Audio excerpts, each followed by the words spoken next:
एक बात अपने जीवन में सदा उतार करें। घर में अगर तुलसी का क्यारा है तो तुलसी महारानी हमें ये बता देती है कि हमारे घर में सुख आने वाला है कि दुख आने वाला। जैसे शनि अपना प्रकोप दे रहा है या शनि उतर रहा है, ये किसी से पूछने की जरूरत नहीं पड़ती, अपने आप मालूम पड़ जाता। कैसे? शनि कथा अगर आपने सुनी हो तो उसमें व्याख्यान आता है शनि कथा में, पांव की चप्पल बार बार टूट रही हो, कमर से नीचे जो वस्त्र पहने हो वो फट रहे हो, कहीं पजामा है, धोती है, आदि वस्त्र हैं, कपड़े हैं, वो अपने आप फट। आज के जमाने में तो फटे फटाए पहनते हैं लोग, फैशन। उसकी गारंटी नहीं है, उसका हम वर्णन नहीं कर रहा। हम जब पहनते हम समझ जाते हैं इसको शनि तो ऑलरेडी लगा ही हुआ। जब उनका घुटना घुटनी सब फटा हुआ दिखता है तो उसमें लग जाता है कि शनि पहले से लग गया बापड़ा, उनके पहने से तो मालूम पड़े। शनि का नियम है, शनि कथा कहती है पांव की चप्पल बार बार टूट रही हो, घिस गई हो, बद्दी टूट रही हो, कुछ कर रही हो, और अगर कमर से नीचे जो वस्त्र पहने हो वो अपने आप फट रहे हो, समझ लेना कि शनि पांव से प्रवेश कर रहा, मतलब अपनी प्रखरता शनि दिखा रहा। किसी मंदिर में गए महाराज और वहां जाने पर चप्पल चली गई तो समझ लेना शनि की कुदृष्टि अब पड़ना बंद होना चालू हो गया। कितना सुंदर कहा है महाराज। जूता चप्पल आज के जमाने में तो फैशन हो गई साहब, घर की चप्पल अलग होती है, बाहर की चप्पल अलग होती है। लोग घर में चप्पल किचन तक में पहन के जाते हैं। अरे पानी ले जाओ सीओर से। रसोई घर में लोग चप्पल पहन कर जाते हैं, जहां भगवान का प्रसाद बन रहा है, जहां अन्नपूर्णा निवास कर रही है, और पूछो तो करे किचन की चप्पल है तो माथे पे रख लो। तुम अपनी मां को जरूर देखना है एक बार, वो बूढ़ी मां कितनी बार किचन में चप्पल पहन कर गई, मुझे जरूर फोन कर कर बताना।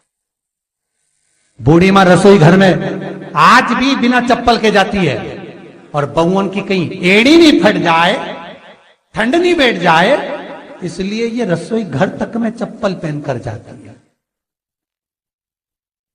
सूर्य नारायण की कथा पढ़ना, शनि महाराज की कथा पढ़ना, और गरुड़ पुराण की कथा पढ़ना, जिन जिन कथाओं का हम व्याख्यान कर रहे हैं उसको पढ़ना जरूर हो। क्या लिखा है? घर के अंदर जब चप्पल जाती है, रोग, बीमारी, कष्ट, तकलीफ चालू हो जाती है। तुमने चप्पल क्यों पहनी? ठंड नहीं बैठ जाए, रोग नहीं बैठ जाए। घर के अंदर उतना बढ़ गया, एक कालीन बिछा दो, एक दरी बिछा दो, मोटा आसन बिछा दो, जिस पर तुम चल लो। जरूरी है कि कई कई लोगों को तो हमने ये भी देखा कि कालीन पर भी चप्पल पहन के चलते, और ब्राह्मणों को भोजन परोस रहा है, गुरुजन को भोजन परोस रहा है, ठाकुर जी की थाली बना रहा है, ठाकुर जी का थाल लगा रहा है, तो भी चप्पल है पांव में। तेरा क्या होगा रे कालिया, क्या होगा? विचार तो करो। देह पड़ी रे जाए यहीं पर, फिर कुंडल और नगीना, क्या हरि नाम नहीं तो जीना। अभी भी सुधर जाओ रे, अभी भी सुधर जाओ, नहीं सुधरो तो सिधर जाओ रे। या तो सुधरो नहीं तो सिद्धरो, थोड़ा सुधरो। रसोई घर में अन्नपूर्णा रहती है।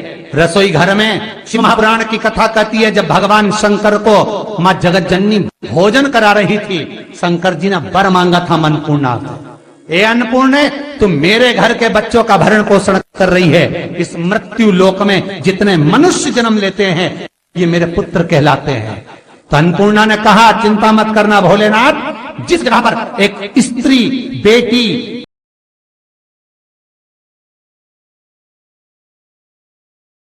उस जगह पर मैं अन्नपूर्णा उसके शरीर में प्रवेश करूंगी, और वो रसोई घर नहीं होगा, वो मेरा और तुम्हारा मंदिर कहलाएगा।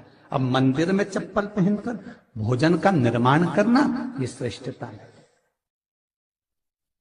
एक आसन पटक लो आप रसोई घर के अंदर, जिस आसन पे खड़े होकर आप भोजन बना लो, मोटा सा आसन रख लो, चप्पल की जरूरत ही नहीं। श्रीमद् भागवत कथा कर रही है, तुलसी का मात्र तो शनि अपनी दृष्टि बता देता है। शास्त्र कहता है जब घर के अंदर प्रवेश करने के, जब आप घर में प्रवेश करें तो एक कोने में चप्पल को उतार दें, बाहर जगह नहीं है तो घर के अंदर प्रवेश कर लेफ्ट में चप्पल को उतार दें, और 7 या 3 कदम के अंदर चप्पल उतर जाना चाहिए घर के अंदर में। और उसके बाद अगर चप्पल अंदर प्रवेश कर रही है तो राहु केतु शनि के साथ प्रवेश करते हैं, जिसके घर में बीमारी कभी पीछा नहीं छोड़ती। शनि कथा, सूर्य की कथा का स्मरण करिए, आपको मालूम है, पहचान हो जाता है। महाराज तुलसी बता देती है कि आपके घर की दशा क्या है।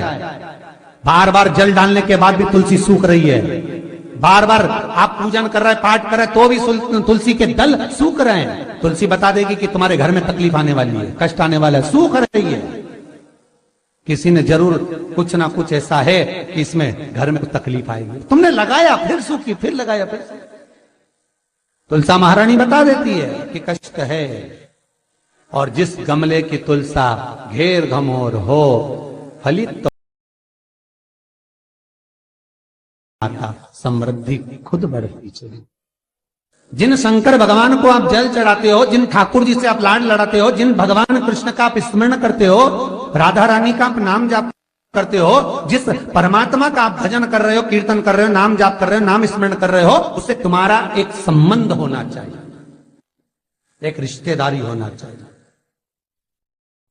और उससे जब तुम्हारा कोई संबंध रहेगा, उससे जब तुम्हारी कोई रिश्तेदारी रहेगी, तो उस रिश्तेदारी में जैसे ही आपके प्राण छूटे, और छूटते से ही आप जब गए,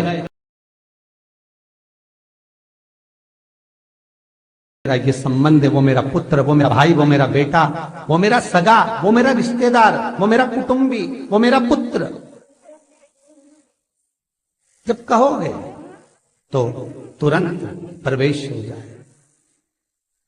महाराज भगवान से संबंध होना चाहिए। कई लोग भगवान को सवेरे से रिझाने बैठते हैं तो भगवान को बनी बनाई बात कहते हैं, ये पाठ कर लो, ये पाठ कर लो, ये पाठ कर लो, ये स्तुति कर लो, सारा बना बनाया। तुमने अपने दिल से कौन सी स्तुति गाई? तुमने अपने दिल से कौन सा भगवान को निवेदन करा, कौन सा नमन करा? बस सवेरे उठना है, नहाना है, भगवान के सामने जाना है, भगवान को नहलाना है, कपड़े पहनाना है, अगरबत्ती लगाना है, थोड़ा सा शक्कर का भोग लगाना है, इतने